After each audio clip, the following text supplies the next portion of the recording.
Pour moi, c'est un drame industriel. Alors là, on a les booms, quoi. C'est un drame humain pour Le Havre et toute sa région. Ce 4 mai 2000, les ouvriers des ACH, des ateliers et chantiers du Havre sont venus assister au départ du Stoll Persévérance, ironique et amer. On n'est pas les derniers des Mohicans, on est les derniers des ACH. Elle est bonne. Le chimiquier inachevé quitte Le Havre vers un chantier croate. Ce départ signe la fin de la construction navale au Havre. C'est surtout l'épilogue d'un long combat pour les 1200 ouvriers des ACH, un combat qui aura duré 2 ans. Il faut absolument que nous, on continue de se battre avec une seule idée en tête, continuer à ce qu'un chantier naval puisse vivre au Havre. Tous, de droite comme de gauche, vous avez tous participé à nous foutre dans la merde. Vous en voulez plus du chantier du Havre, c'est tout, c'est terminé. Ma carte d'électeur, elle va aller là où les hommes politiques devraient être, c'est-à-dire dans les chiottes. Il y en a marre.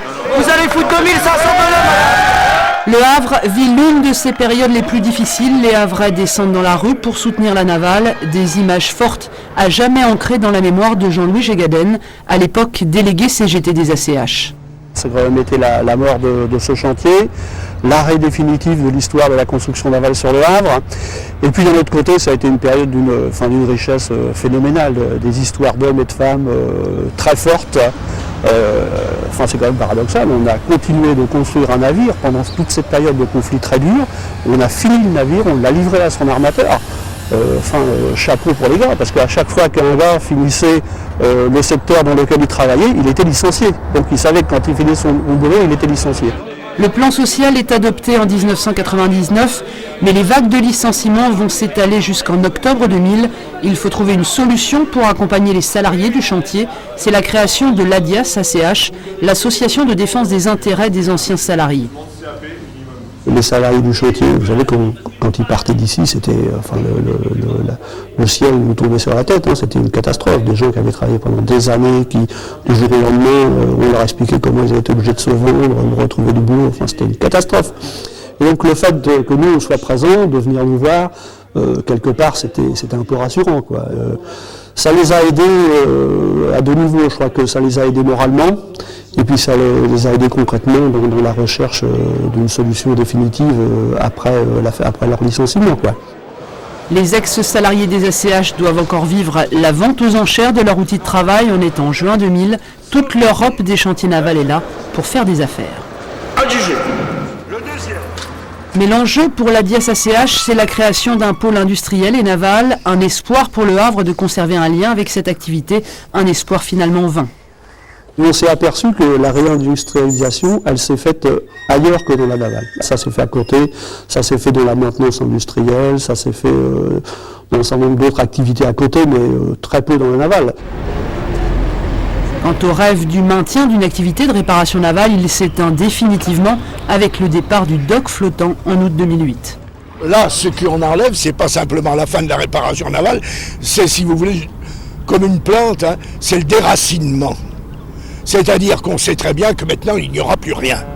Quand le dock flottant est parti au Havre, quand nous expliquions qu'on a le colport allait le vendre, nous a tués une deuxième fois, quoi. Aujourd'hui, de la construction navale havraise, il ne reste plus que ses archives, des plans, des maquettes de navires et bien sûr, le plus important, la mémoire des hommes. On a commencé à construire des navires au Havre que le Havre n'existait pas encore.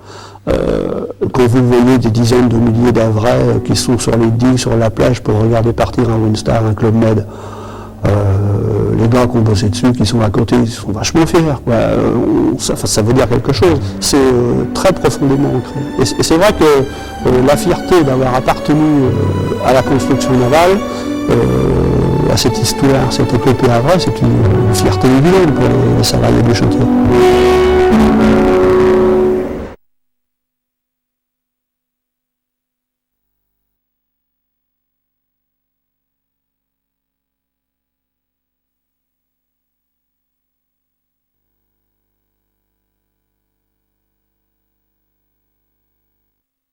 Pour moi, c'est un drame industriel. Alors là, on a les booms, quoi.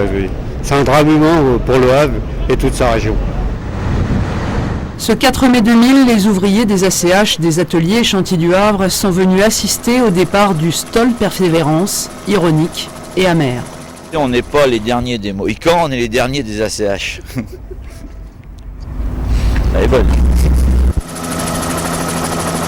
Le chimiquier inachevé quitte Le Havre vers un chantier croate. Ce départ signe la fin de la construction navale au Havre. C'est surtout l'épilogue d'un long combat pour les 1200 ouvriers des ACH, un combat qui aura duré 2 ans. Il faut absolument que nous, on continue de se battre avec une seule idée en tête, continuer à ce qu'un chantier naval puisse vivre au Havre. Tous, de droite comme de gauche, vous avez tous participé à nous foutre dans la merde. Vous en voulez plus du chantier du Havre, c'est tout, c'est terminé. Ma carte d'électeur, elle va aller là où les hommes politiques devraient être, c'est-à-dire dans les chiottes. Il y en a marre. Vous allez foutre 2500 bonhommes. Le Havre vit l'une de ses périodes les plus difficiles. Les Havrais descendent dans la rue pour soutenir la navale. Des images fortes à jamais ancrées dans la mémoire de Jean-Louis Gégaden, à l'époque délégué CGT des ACH. Ça a quand même été la mort de ce chantier, l'arrêt définitif de l'histoire de la construction navale sur le Havre. Et puis d'un autre côté, ça a été une période d'une richesse phénoménale, des histoires d'hommes et de femmes très fortes.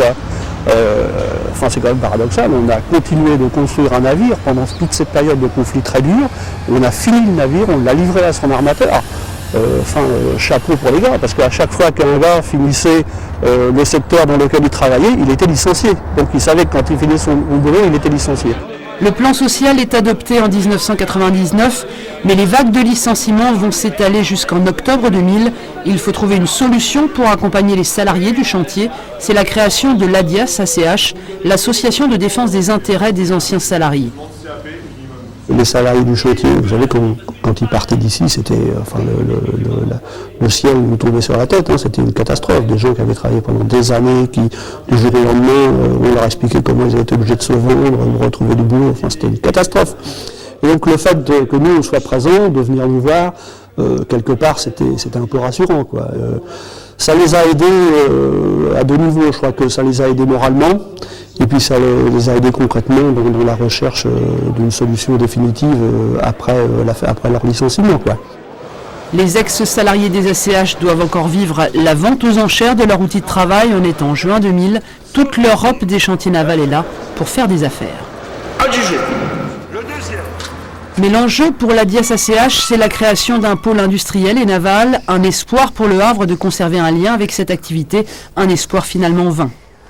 On s'est aperçu que la réindustrialisation, elle s'est faite ailleurs que dans la navale. Ça s'est fait à côté, ça s'est fait dans la maintenance industrielle, ça s'est fait dans un certain nombre d'autres activités à côté, mais très peu dans la navale.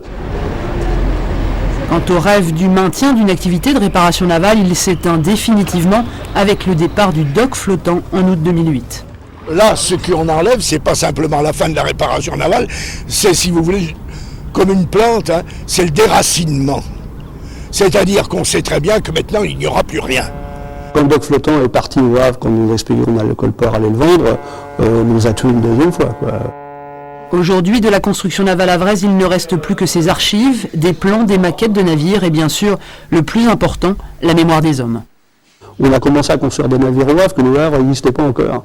Quand vous voyez des dizaines de milliers d'Havrais qui sont sur les digues, sur la plage pour regarder partir un Windstar, un Club Med, les gars qui ont bossé dessus, qui sont à côté, ils sont vachement fiers, quoi. Ça veut dire quelque chose. C'est très profondément ancré. Et c'est vrai que la fierté d'avoir appartenu à la construction navale, à cette histoire, cette épopée havraise, c'est une fierté évidente pour les salariés du chantier.